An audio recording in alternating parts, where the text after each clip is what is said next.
Hello students, आप सभी कैसे हैं। आप सभी एकदम बढ़िया से होंगे और आप सभी एकदम मन लगा के अपनी पढ़ाई को एक नई दिशा दे रहे होंगे। जैसा कि आप लोग को पता होना चाहिए और मैंने पिछले वीडियो में बतला भी दिया था, और ये आप लोग को बहुत पता होगा कि A to Z classes arts का चैनल खुल चुका है क्लास 10th पे, जिस पे आप लोग को आर्ट्स के बारे में यानी कि एस और एस में कुल 4 है, क्या चीज बोलते हैं, ज्योग्राफी, हिस्ट्री, पॉलिटिकल साइंस यानी सिविक्स और अर्थशास्त्र यानी कि इकोनॉमिक्स, और उसके साथ साथ हिंदी एंड इंग्लिश। ठीक, इसका पढ़ाई चलेगा कौन से, तो A to Z class 10th arts channel पे। ठीक है, और साइंस चैनल पे आप लोग को साइंस, मैथ और संस्कृत, ये 3 चलेगा। ठीक, तो आप लोग को पता होना चाहिए कि A to Z class arts channel पे खोल चुका है। ठीक है, और आर्ट्स चैनल पे जुटे और सब्सक्राइब कर लीजिए इस चैनल को। ठीक है, तो जैसे कि आज मैं आप लोग को इस वीडियो में history chapter number first, history SST का जो सेकेंड पार्ट है, हिस्ट्री का जो कि चैप्टर नंबर फर्स्ट है, यूरोप में राष्ट्रवाद। क्या है यूरोप में राष्ट्रवाद? आज हम पढ़ने वाले जो बच्चे बिहार में मैट्रिक परीक्षा 2027 की तैयारी कर रहे हैं उनके लिए ये वीडियो आवश्यक है। और हाँ, यहाँ से आप लोगों को कुछ प्रश्न भी बनता है। ठीक, यहाँ से आप लोग का कुछ प्रश्न भी बनेगा। ठीक, ये चैप्टर बहुत महत्वपूर्ण चैप्टर है, यहाँ से बहुत सारे सवाल भी पूछे जाते हैं। ठीक है, तो चलिए हम लोग को इस चैप्टर पढ़ना स्टार्ट है। तो चलिए आप लोग रेडी हो जाइए और इसको लाइक एंड शेयर कर लीजिए। सबसे पहले इस वीडियो को लाइक एंड शेयर कर लिया, चैनल पर जो नए हैं सब्सक्राइब कर लीजिए। ठीक है, तो चलिए हम लोग सबसे पहले स्टार्ट करते हैं अपना चैनल। तो चैप्टर का नाम क्या है, तो यूरोप में राष्ट्रवाद। क्या है चैप्टर का नाम, तो यूरोप में राष्ट्रवाद। यूरोप में राष्ट्रवाद, सबसे पहले हम लोग समझेंगे क्या यूरोप में राष्ट्रवाद किसे कहते हैं, यूरोप क्या है, यूरोप क्या है। सबसे पहले हम लोग समझेंगे यूरोप क्या है। क्या यूरोप क्या है, सबसे पहले हम लोग समझेंगे कि यूरोप क्या है। ठीक, यूरोप क्या है, 1 मिनट।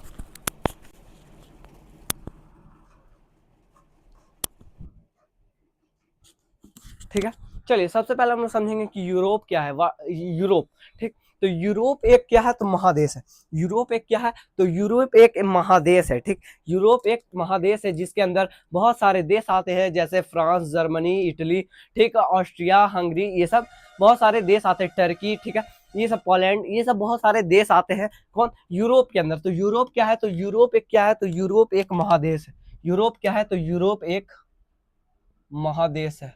क्या है, महादेश है। यूरोप एक क्या है, तो यूरोप एक क्या है, तो यूरोप एक महादेश है। यूरोप एक क्या है, तो यूरोप एक महादेश है जिसमें बहुत सारे छोटे बड़े देश आते हैं, जैसे फ्रांस, जर्मनी, इटली, ठीक, ये सब क्या है, छोटे बड़े देश आते हैं। ठीक, यूरोप, जैसे कि इंडिया कौन सा महादेश में, तो एशिया महादेश में, वैसे ही यूरोप भी एक महादेश है जिसमें मतलब कि बहुत सारे देश को मिला करके एक महादेश बनाया जाता है जिसके अंदर बहुत सारे देश आते हैं। ठीक, तो यूरोप के अंतर्गत और फ्रांस, जर्मनी और इटली। और एक बात मैं आप लोग को ये भी बता रहा था कि यूरोप में राष्ट्रवाद, ठीक, और यही हम लोग फ्रांस में 3 जो ये देश है इसके बारे में बहुत हम लोग को पढ़ना है, ये भी आप लोग ध्यान में रखिएगा। ठीक, यूरोप के अंदर, ठीक, आप समझेंगे यूरोप, हम लोग समझ गए कि यूरोप एक महादेश है। तो राष्ट्रवाद क्या है, तो हमारे देश के प्रति कुछ लगाव, जो हमारे देश के प्रति अपने मन में लगाव उत्पन्न होती है, पनपती है, उसे हम लोग राष्ट्रवाद कह देते हैं। तो राष्ट्रवाद एक ऐसी भावना है जिसमें व्यक्ति को अपने देश के प्रति कुछ सार्थक सोच होता है। ठीक, यानी कि जो कुछ देश के प्रति कुछ सोचता है, अच्छा सोचता है,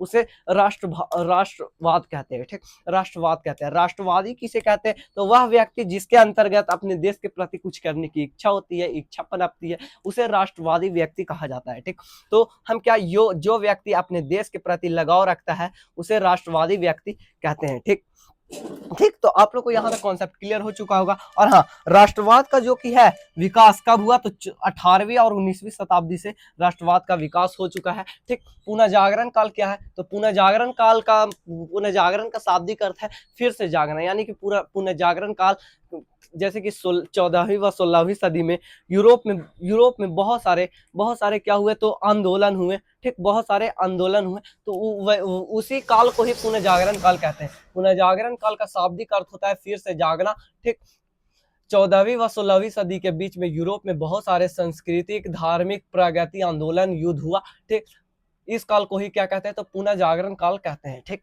तो पुनर्जागरण काल उसी काल को कहते हैं जिसमें धार्मिक, प्रगति, संस्कृति आंदोलन हुए। ठीक, फिर उसके बाद क्या कहेंगे, मध्यम वर्ग से आप क्या समझते हैं, मध्यम वर्ग क्या है, मध्यम वर्ग क्या है। ठीक, मध्यम वर्ग से आप क्या समझते हैं। ठीक, तो समाज को 3 वर्गों में बांटा गया। ठीक,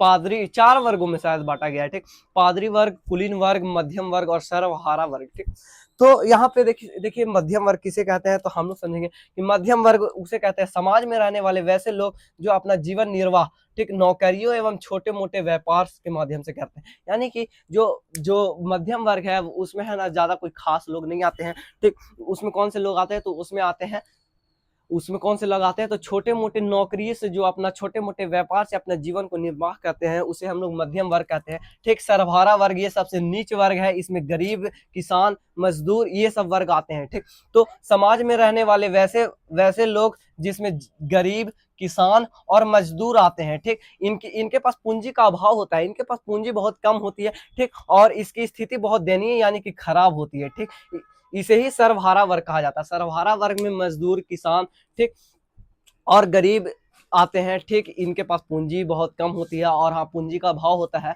और इनकी जो स्थिति है बहुत दयनीय यानी कि बहुत खराब होती है। ठीक, इसको सर्वहारा वर्ग कहते हैं। ठीक, फिर उसके बाद हम लोग को क्या पढ़ना है, हाँ मैंने आप लोग को बताया है समाज 4 भागों में बटा हुआ है, मध्यम वर्ग, सर्वहारा वर्ग, उसके अलावा जो बचा पादरी वर्ग और कुलीन वर्ग। तो देख सकते हैं यहाँ पे दिया हुआ है वह वर्ग जो धर्म से जुड़ा होता है और पूजा पाठ अनुष्ठान धार्मिक शिक्षा देने का काम करता है, जैसे चर्च का पादरी।